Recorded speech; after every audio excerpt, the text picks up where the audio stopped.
Welcome to DTV news. మత్స్యకారుల ఆర్థికాభివృద్ధికి 100% రాయితీపై ఉచిత చేప పిల్లల పంపిణీ చేపట్టినట్లు రాష్ట్ర పంచాయతీరాజ్ గ్రామీణాభివృద్ధి శిశు సంక్షేమ శాఖ మంత్రి దనసరి అనసూయ సీతక్క తెలిపారు. శుక్రవారం గణపురం మండలంలోని గణప సముద్రం రిజర్వాయర్లో మత్స్యశాఖ ఆధ్వర్యంలో ఉచిత చేప పిల్లలు వేసే కార్యక్రమానికి భూపాలపల్లి శాసనసభ్యులు గండ్ర సత్యనారాయణరావు, జిల్లా collector Rahul Sharma, Telangana fisheries cooperative federation chairman మెట్టు సాయికుమార్తో కలిసి చేప పిల్లలు వదిలారు. ఈ సందర్భంగా మంత్రి సీతక్క మాట్లాడుతూ ఈ కార్యక్రమంలో స్థానిక సంస్థల అదనపు కలెక్టర్ విజయలక్ష్మి, మత్స్యశాఖ డిప్యూటీ డైరెక్టర్ హనుమంతరావు, జిల్లా మత్స్యశాఖ అధికారి అవినాష్, మత్స్య సహకార సంఘాల అధ్యక్షులు, మత్స్యకారులు తదితరులు పాల్గొన్నారు.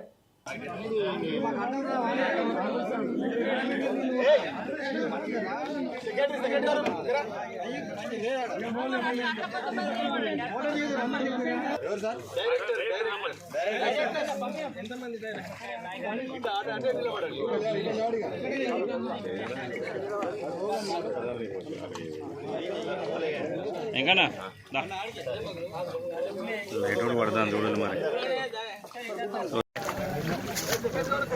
తమ్ముడు నువ్వే పోతున్నాదే అంటవా?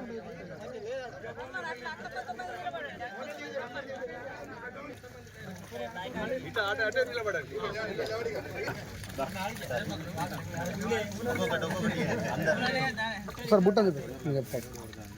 బుట్టలు అందుకోండి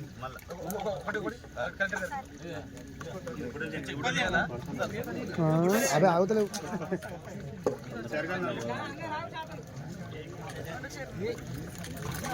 అక్క ఒకసారి పైకి చూడరు.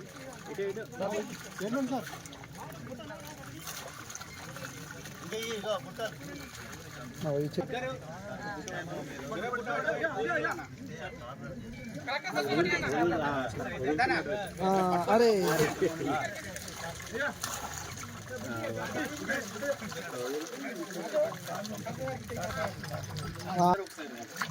ఓకేనా? ఓకేనా? రమేష్